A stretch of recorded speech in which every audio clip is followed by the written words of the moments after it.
Hey guys, and welcome back to another episode of Our Stars and Stripes and Maple Syrup. We have Luis with us today. Luis, thank you for joining us. Thanks for having me, Gavin. Luis is a former Marine currently living in New York. And if I remember right, you're in the prison service or something adjacent? Yeah. I work in corrections on Rikers Island. So he's an erections officer in Rikers Island. Is that right? Yes, that's correct. Yeah, you missed the fact I said erections and not correct. Hey, I heard it. All right, Luis, thank you very much for joining us. Tell me, how did you become a Sunderland fan? I think we'll get that one out of the way first, given the American accent. Yeah. Long story short, I think it was just after NBC had gotten the rights to the Premier League, and I was in search of a club to follow. I didn't want to choose Chelsea. I didn't want to choose, Man United. Yeah, because why would you want to see teams win things, huh? Yeah, exactly. So there was a team who had just signed an American player by the name of Josie Altidore. Josie never score. And I said, screw it off. Let me follow this team. And it's been, I think, 9-10 years now? Almost 10 years. And I haven't looked back. Do you ever wish you could? My wife does. She would tell me all the time. She's like, it's not too late to choose another team. It's not too late. It's not too late. And it is. I think once you've started following a team, I think the die is cast. You don't swap. I mean, I know it's a different sport. My brother-in-law was an Eagles fan in the NFL for years, and just decided one close season that he was trading himself to the Jets. And I don't understand that move anyway, because why would you go from one team that sucks to a second team that sucks harder? Yeah. Like at least when I came to the US and I chose my sports teams here, like I had Mets or Yankees. And I'm like, well, Sunderland's suck enough for everyone, so I went with the Yankees. All right, fair enough. Giants or Jets, it was like I went to a Giants game and that was it for me. And then it was always the Nets over the Knicks for basketball, just because they were in New Jersey. They're in New Jersey, yeah. And then Devils in hockey. But now I'm in Virginia. There's no professional sports franchises here. So I just stuck with what I know. I'm Giants and Yankees, and I don't really care about the basketball anymore. And hockey's not really been a thing I've followed regularly for a while now. But I couldn't imagine suddenly becoming a Washington Senators fan or when we moved to Florida, becoming a Buccaneers fan for Tampa. And that's how it just came out. It was pretty much a throw at the dart. I looked at I was like, all right, this team right here. We got I just needed to follow a team with an American player. And of all the teams. All those drivers is watching, save a nation entire years of pain and don't sign any more Americans. At least until we're good. Yeah, well, I mean, we do have Gooch. Even though I will continue to say until we're good. Yeah. So look, I am a fan of Lyndon Gooch. I unabashedly and unashamedly will say I like the kid. I think he gets a lot of grief. Sometimes it's justified because nobody goes down a dead end street quite like Lyndon Gooch does. Yeah. It's probably why he'll never make it as an Uber driver. But I think when you look at everything that Sunderland fans have traditionally welcomed in their players and demanded, it's effort, it's passion, it's commitment. Yeah. And he's also skillful. I mean, he gets no, I was gonna say he has his off days, which everybody has their off days. But I think a section of the fans pounce on those off days a lot more. I agree. But then again, for everyone who dislikes Lyndon Gooch, there's apparently somebody out there who likes Corey Evans. I mean, he did get us that goal. I have never seen a softer shot. I agree. Keeper in all my life. I agree. That was I've seen better shots from my son's under 11 team, under 12 team. Yeah, that was a toe poke. I would like to say it was a well placed pass into the corner of the net, but he stuck a boot out, hope for the best, and the best managed to happen. Happened. Yeah. All right, so let's get on to the game. Okay. Oh no! Before we do that, did want to talk about your YouTube channel. Yes. So one of the things I've always criticized my kid for is watching other people play video games. So for him, it was Minecraft to start off with, and now it's more of the mature games. Now he's 16, 17. But I find myself watching your YouTube channel, which is exactly as bad as my son watching games. You have a YouTube channel where you try beer. Yeah, yeah. So tell me all about it. I like beer. I like craft beer. So at the beginning of this year, I decided, you know what? Let me do something with some free time I have, and I started reviewing different craft beers that I try in the local area, and I've been doing it. Episodes drop every Monday. I'll give you the link to the page. So we'll put the link up here. I know Okay. It looks alien to you. Yeah. But by the time I flip everything around in editing, you'll be on this side of the screen and it'll be up here above you. No problem. No problem. So yeah, I just reviewed craft beer. Nothing crazy. Episodes are kind of short, 4 or 5 minutes long. And I tried different beers from where I live here in the Lower Hudson Valley. And if I go visit anywhere, I pick up beers from there and bring them back, do a review of them, and that's pretty much it. It's nothing. All right, let's. I mean, you say the Lower Hudson Valley, but where do you live actually? So I live in Putnam County. So you're outside the 5 boroughs. Yes, about an hour and a half north of the city. Okay. So yeah, so you and obviously you've come in for games at Nevada Smith. Yes. At Legends. I always go back to Nevadas for some reason. So you're always available for those. Okay, yeah. So let's talk about the match yesterday. Before we hit the match, let's talk about the stadium, the Kassam. What a weird looking stadium that is. I'm watching the video, that car park, that parking lot behind the goal. The fact that there's just an empty stand. I don't get if they'd done that, they would have horseshoed the whole thing and filled it in. It just seems like, like you said, they didn't. Whoever built the stadium didn't finish it. Like, yeah, let's just throw a parking lot right here. You know what it reminds me of?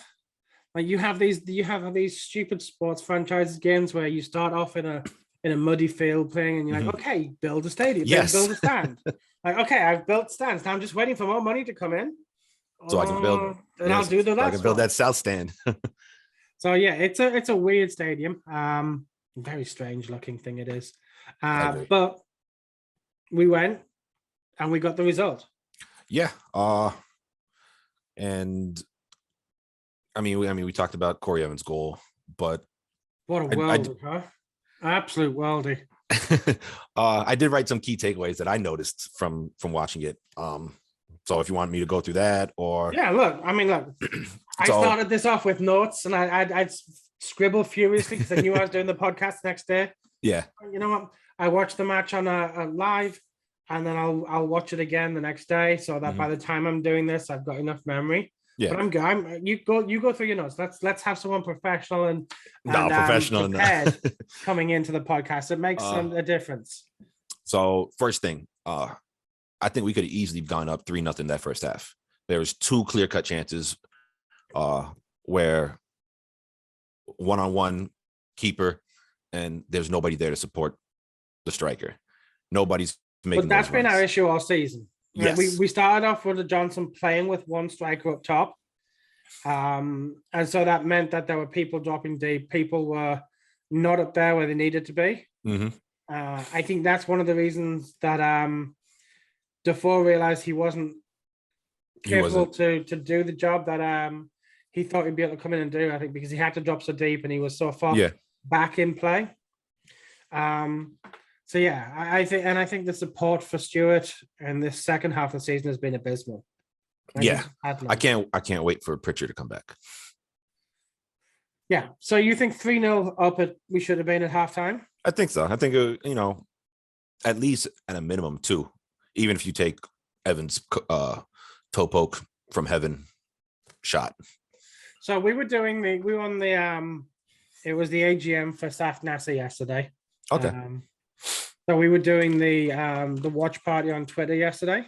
Mm-hmm. JW and I were hosting that. And one of the things I think we both agree on is we hate this inverted winger system. Having Clark and Roberts bombing down the wing and then cutting back in and slowing play down. Yeah. Especially when you have somebody in the middle of the park like Stewart who's good in the air. Yeah. And look, he's great on the ground. He's not a prototype big man kind of player like Quinn was. I think Quinn was good on the ground. But this is a guy who can score with his head and has scored with his head. And I look at Yeah, the lack of crosses and the lack of penetration around the back of the fullbacks. When there you think we're weren't any having Broadhead in the crosses. team now, who's someone who can benefit from a deflection cross or a knockdown from Stewart, you think we'd play more to that skill set, but we just don't. No, they seem to, like you said, bomb down the wings, cut inside, but there's no one there. I mean, it's like no point man. No, there's nobody holding up. I don't know. It's disappointing. I mean, look, the whole formation yesterday was baffling. I got to be honest. If you look at the starting lineup yesterday, and this is where I got to struggle to open the app that I normally have open. So looking at yesterday's matches, there we are. So we started with a weird looking defensive lineup. So Cirkin, Okay. Winchester, and Wright in central in our defense. Mm-hmm. And then you've got Matete and Evans as holding midfielders. So I can understand that if you're only playing with a 3-man back. Yeah. But then you've got Gooch and Clark, who are, I don't know, I mean, Clark seemed to be dropping too deep yesterday to be able to support Cirkin, which didn't really make sense given that he's an attacking player. No. It just, the way we lined up yesterday just didn't make sense for me. To be honest with you, I felt like how do I say it? The team itself kind of gelled, sorry, but there's people who I think people were in positions that they shouldn't have been in. I mean, it was just it was if I can remember, it felt like just bombing it up to the top man and then see what happens from there. I think later in the game when Bath came on, it definitely seemed to be Patterson will do the short pass out to Wright. Wright will give it to Bath, and then Bath just punts it up and hoping that Stewart's going to get on the end of it. Yeah. And one thing that I've noticed this season about Stewart when Bath has played and we've reverted to that long ball game is that he's not a dominant centre forward who's going to be able to hold the ball up or win those knockdown headers. He's the guy who's going to run in behind your defender, ahead the ball and with a view to scoring. Yeah. He'll get ahead of them like that on pace, but when he's waiting for the ball to come up and he's trying to use his whole kind of like for me, body. I've got the girth, it's harder to get around me. But for him, it's like it's easy for him to get knocked off because he's a little bit lightweight for a tall guy. Yeah, he's a bit on the slimmer side. It definitely disappoints me that we revert to the big punts, but that formation definitely when it was released and we went back to one central defender, I was worried about the game. I think if we'd been starting Wright and Bath or Wright and Doyle, I'd have been happier. But then Gooch probably wouldn't have played yesterday because it would have been Robertson, Clark on the wing, Broadhead just played off Stewart. Yeah. And then Matete and Evans in the middle. And I think the issue I've had with Neil, who I think is a good appointment as manager, the issue is he hasn't seemed to know his best 11. In not knowing his best 11, he doesn't know his preferred formation. Yeah, okay. And in not knowing his preferred formation, it's difficult for him to establish a style of game that he wants to play, which is counterintuitive given that the noises that were coming out of the boardroom when Speakman came in was that Sunderland managers would all have a similar play style. But Neil's different from, out, I mean, another comes in. Neil's been, I mean, I want to say a breath of fresh air, but he's also completely different than who Johnson was. Yeah, look, I like the fact that he's straight talker, but being a straight talker is not enough. I like the fact that he's tightened the defense up. That was the first goal we'd conceded in 5 games. Yeah, it's been a while. So it's good that he was able to do that. But what we've increased in defensive stability, we've lost in attacking prowess. Yep. And I think, like all fans, I want us to concede no goals and score 12 every game. Now, look, I know I joked on Twitter that it's not I didn't joke about it. I said probably just before Neil came in, I don't care about substance anymore. I just want results. I just want results. Yeah, and I think I think and then we all say that. I joked a couple of weeks ago I don't even care if it's a Corey Evans winner every week in a 1-0 dulled game. Mm-hmm. I just want results. But I got to be honest, 85 minutes into yesterday's game, I'd rather have been entertained and drew or lost than have to put up with this every week. It's almost as bad as our Premier League years. Yeah. But look, you look back on the game when you won 2-1 away at promotion chasing team, a team who's been above us for the last couple of weeks. Mm-hmm. And it was a great result. No, it was. One of the things I do think, it's 2 weeks now that we've, Embleton's come on and has got us a win. I think he needs to start. That's he's bailed us out the last 2 weeks. All right. So if you're starting Embleton, who gets dropped? Oh, that's a good question. I mean, it's Evans every day of the week for me. Even though he had a reasonable game yesterday, I would say I thought that Matete having a poor game yesterday. See, I still think he looked better than Evans did, mm-hmm. but Matete looked suspect yesterday. I saw that was one of my bullet points as well. I think in a few years, Matete is going to be a class player. I mean, people think. I mean, you say he had a bad game yesterday, and he did. If you're watching just him, but he was holding off the ball, he was passing it, he was intercepting. At least from what I saw.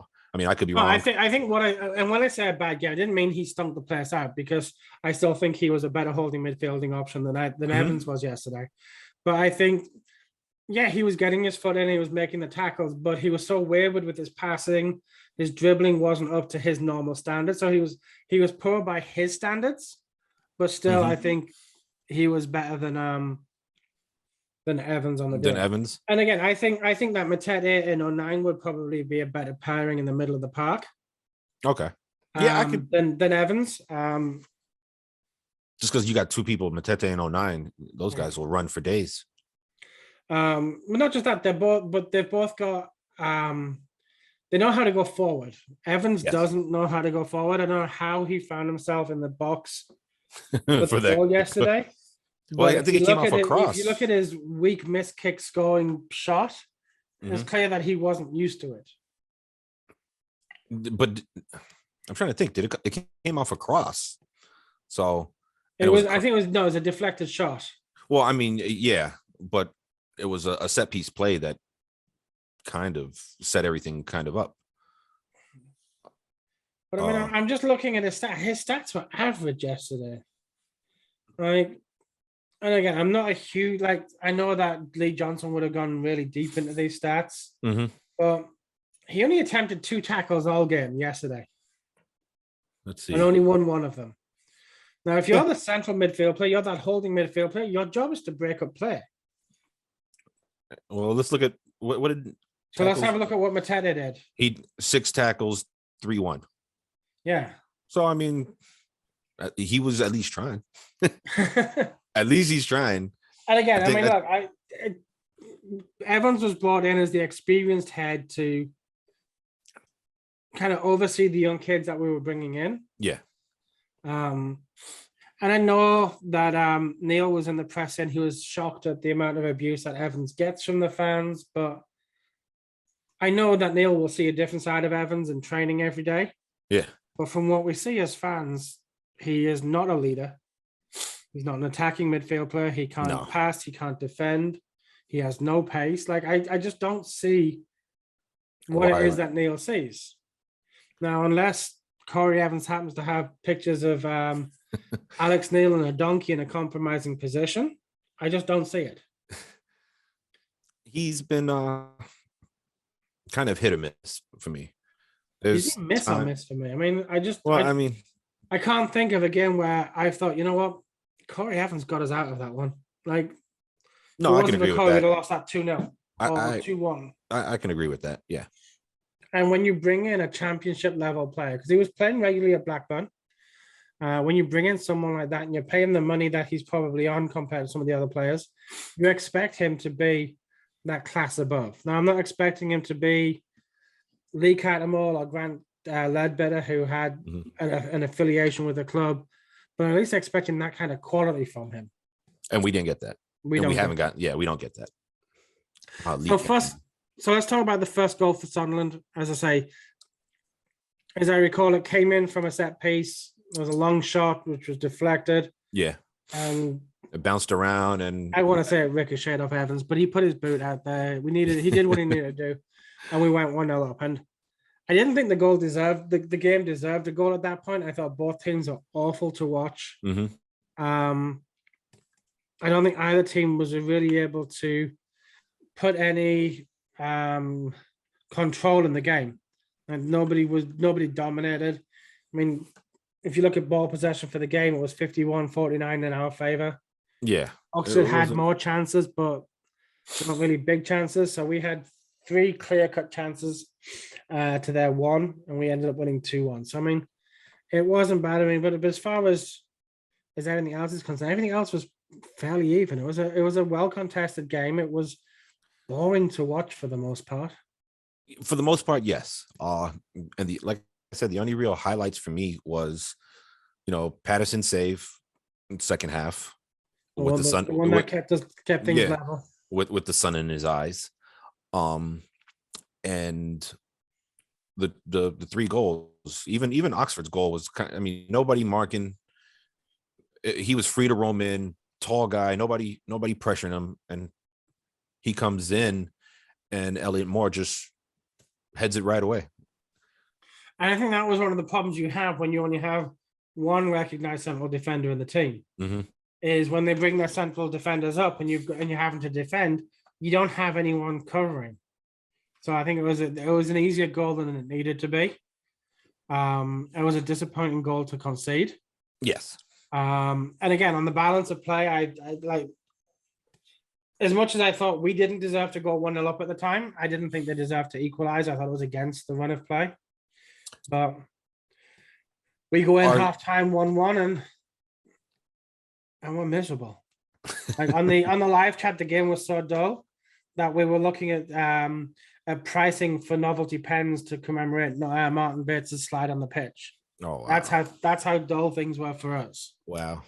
I'm watching it, and excuse me, I'm watching it, and it's that feeling of now I watched it this morning, so I already knew the results, but even knowing the result, I'm just like, can I just get through it? I know I got to get through it, but it wasn't an exciting match. It wasn't So I had a similar experience a couple of weeks ago. We drew 0-0 with was it Lincoln? No. Who did we draw 0-0 with?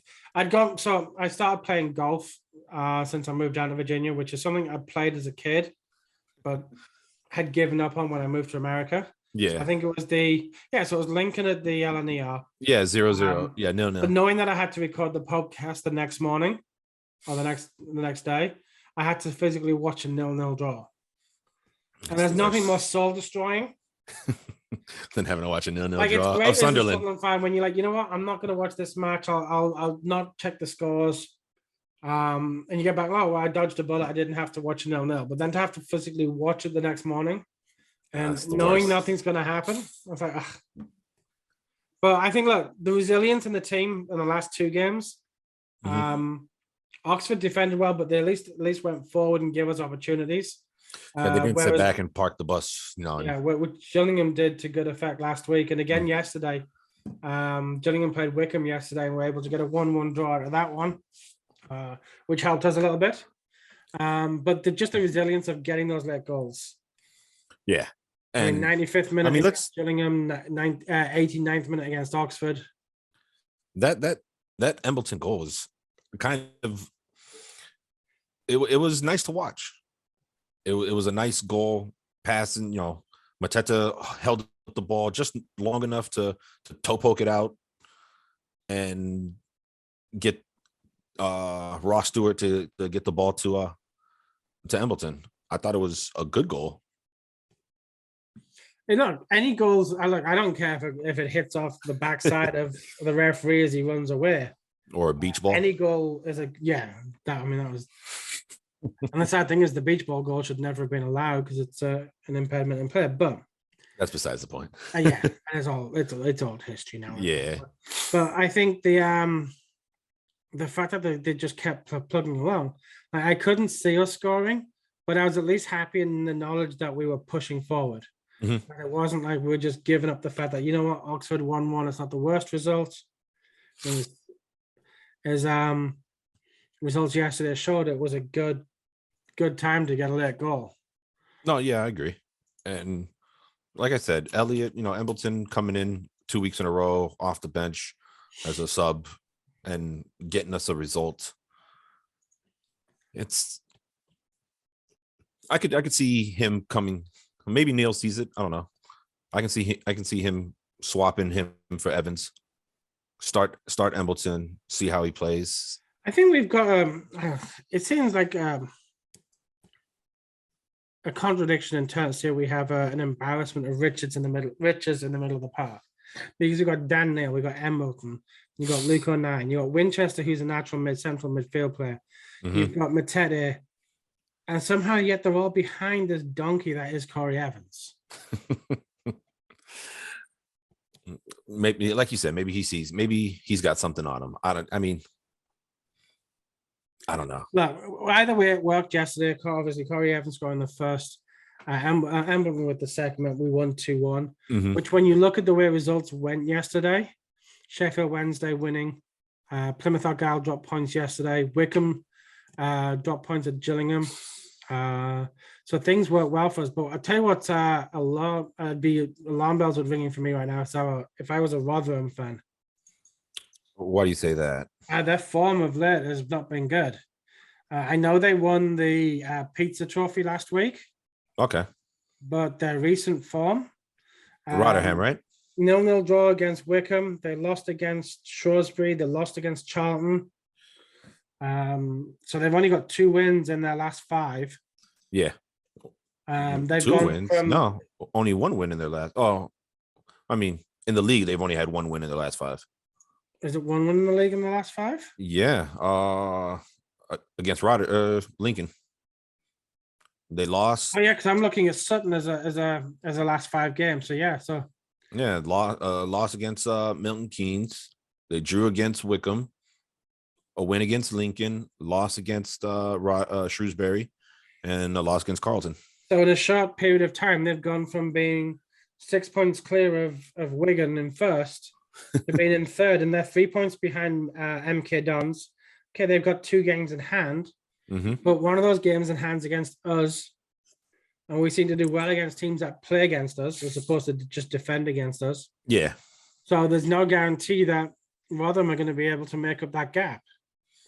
Well, I mean, fingers crossed, and their form continues to dip. Yeah, because if you look at the fixtures that teams have around us, like MK Dons' next fixtures against Sheffield Wednesday. Yeah, which isn't going to be difficult. Rotherham are away on Tuesday to Portsmouth. Yeah. Plymouth has Wickham. Plymouth have got Wickham coming up, and then we've got Shrewsbury coming up. Shrewsbury. That's Monday, but we've got a game on Friday. And even Wickham's got Plymouth. So we got Shrewsbury at home on Friday, a Good Friday game, and then away at Plymouth.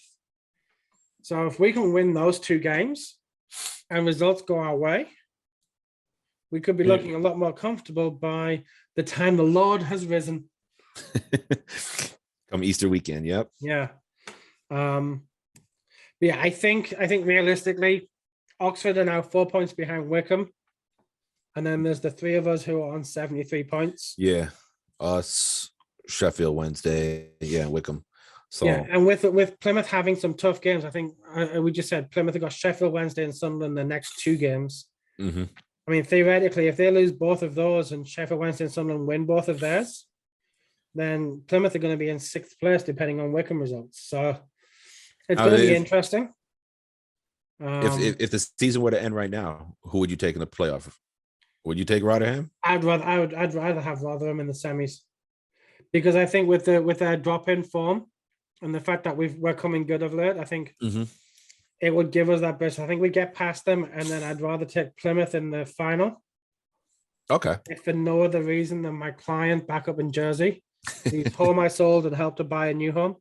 Her boss owns Plymouth.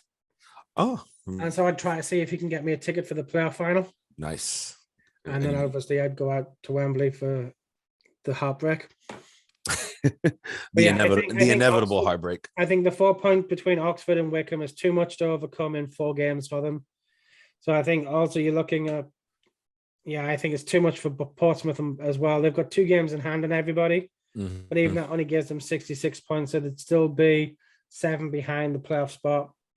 So I think now we're looking at Rotherham are definitely in. And I think you're looking at 3 from Plymouth, Sheffield, Sunderland, and Wickham. I can see that. And it's going to come down to the wire. Yeah. And we've scored the most goals out of that lot. I mean, there's only Oxford and Wigan have scored more goals than us this season. Our problem has been that we went through that period in January and February where we just conceded so too many. That's the story of Sunderland. Yeah.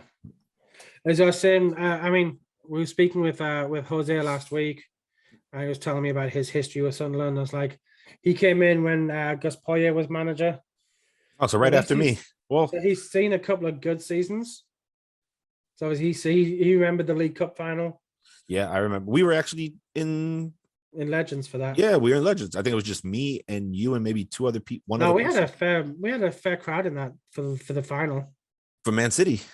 Yeah.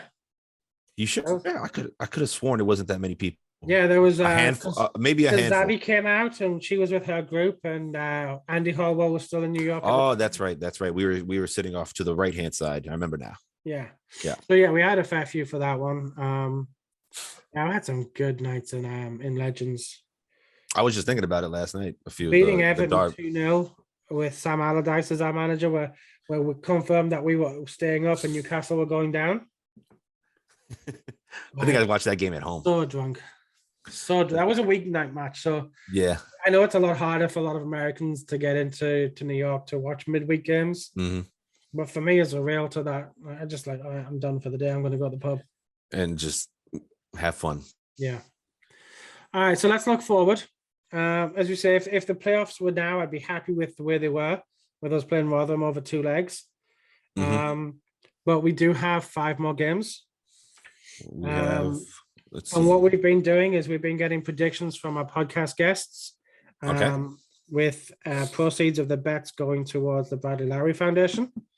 Jose correctly predicted that we would win 2-1 last week at odds of 10-1. So there's another 50 heading towards the Bradley Lowry Foundation in the close season. I'm going to ask you for 2 results, because by the time we record for the Plymouth game with Stephen. Stephen Coates will have played twice. So we're starting off with Sunderland at home to Shrewsbury on Friday. Shrewsbury. I'm going to go with. Are you aware of where Shrewsbury are in the league? Yeah, they're sitting 16. And they've actually had a good run of games as of recent. 3 wins, 1 loss, 1 draw. So I mean, it's a nothing game for them. They're in no danger of going down. They're in no danger. They've got no chance of making the playoffs. They're already on the beach enjoying it. I'm gonna go 2-0 Sunderland. Okay. Given that it's a holiday, I'll throw in an extra 5 for you if you want to pick our first scorer. First score for Shrewsbury. Well, Shrewsbury aren't scoring because you're going to have a 2. Well, I mean against Shrewsbury. I believe Neil said Pritchard should be back. So you know what? I'm going to give it to Pritchard. Okay. Unfortunately, because there's a slew of midweek games before those, the odds aren't available just yet, but we'll get them updated. And then we have, as I said, Plymouth away. I'm going to go. That's going to be a big game for both of us, especially for us. I'm going to say 1-1 draw. Okay. So I will go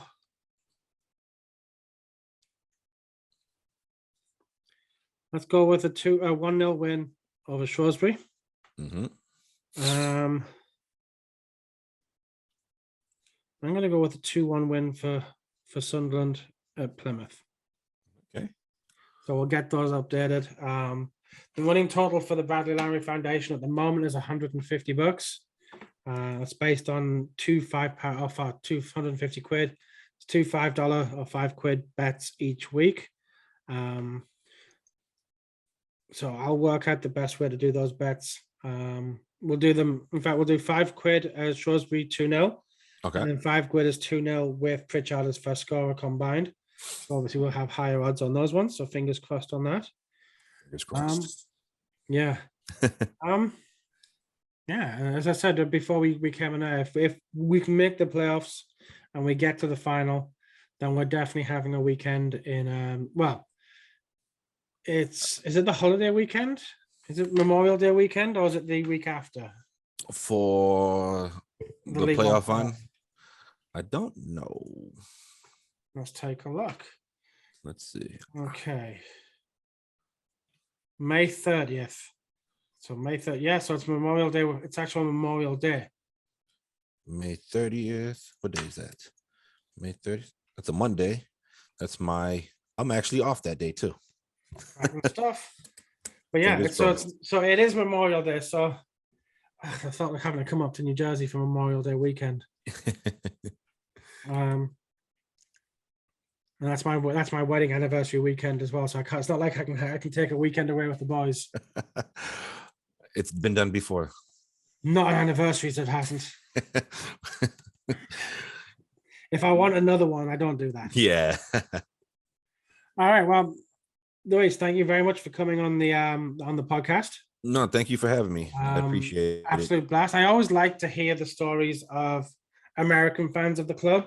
Mm-hmm. Obviously, for those of us who grew up in Sunderland or grew up with Sunderland supporting dads and then moved here as grown-ups or were brought over as children, it makes a lot more sense why we support. But when you hear that American accent and then you try to ask the question, it's always interesting. I've always gotten those looks. I think one time I'm wearing my funny story. I'm wearing my, red and white stripes, and I'm on the 7 train, heading back to, at the time I lived in Queens. So I'm heading back. I'm sitting down. Somebody walks into the train. He looks at me. He sees the kit.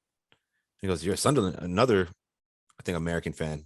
He's like, "You're a Sunderland fan?" I said, "Yeah." He's like, "I thought I was like the only one here." And I'm like, no, not at all. It's such a small world of supporting Sunderland. Yes.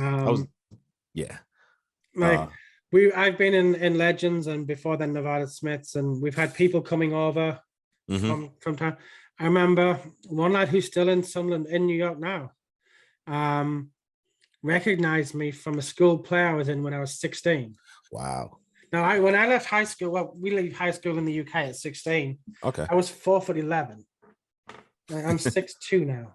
And obviously, I didn't have the beard then. The beard's been more of a recent thing. Mm-hmm. But this kid went to school and was in the same year as my brother. He's like 2 years behind me.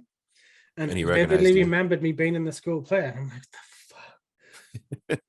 So it's like, it's crazy how the world is so small.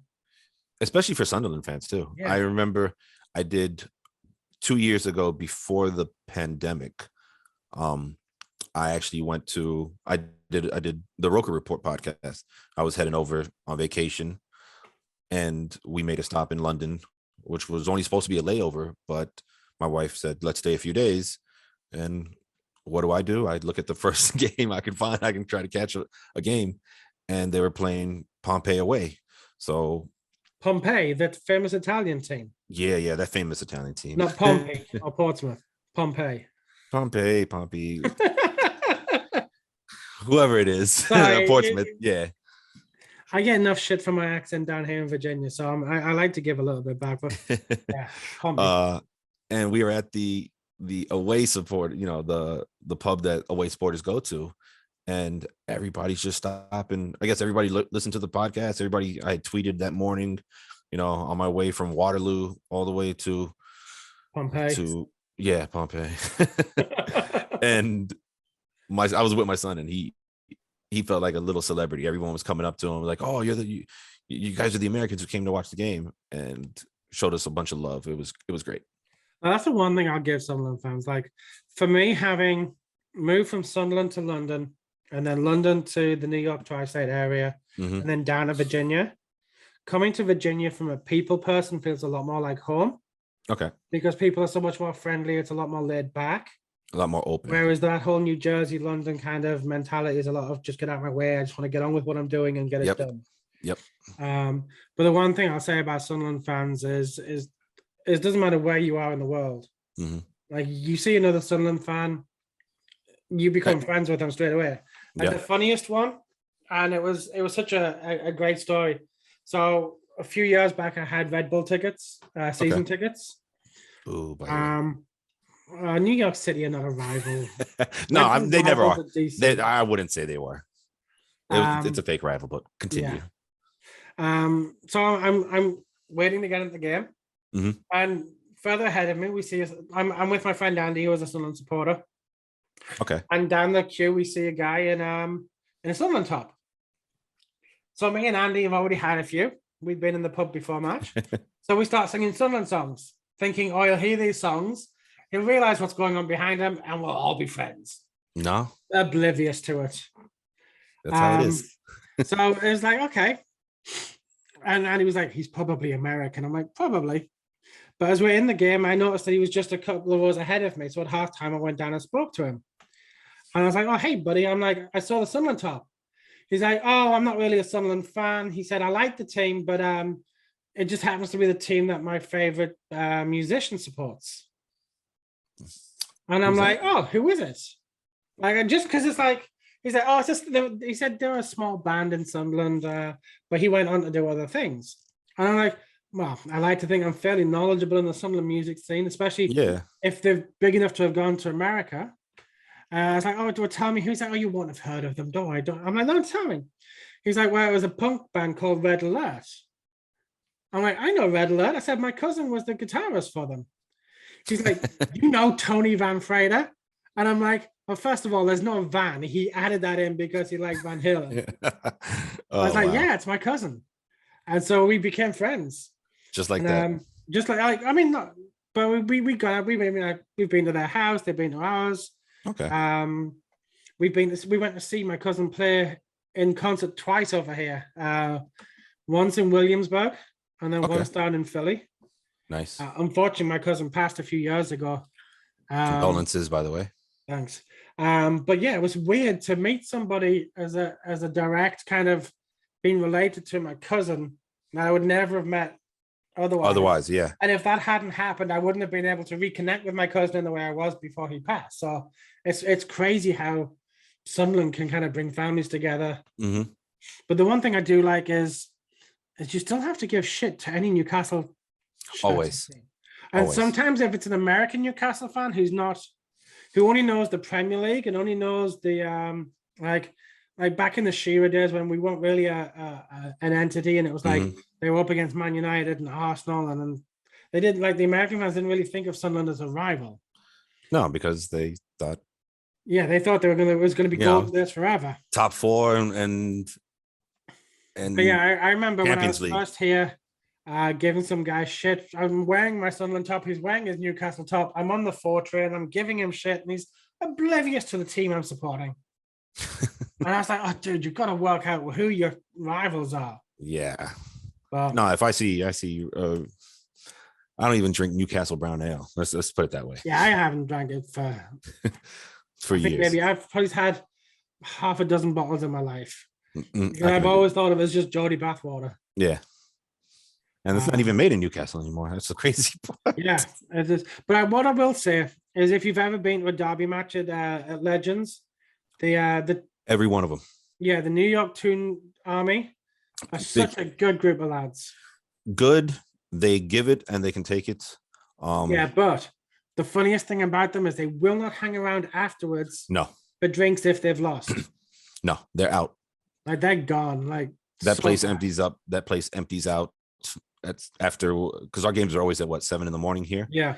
So by 9:30, that place is emptied out. It's just Sunderland fans basking in the glow. Exactly.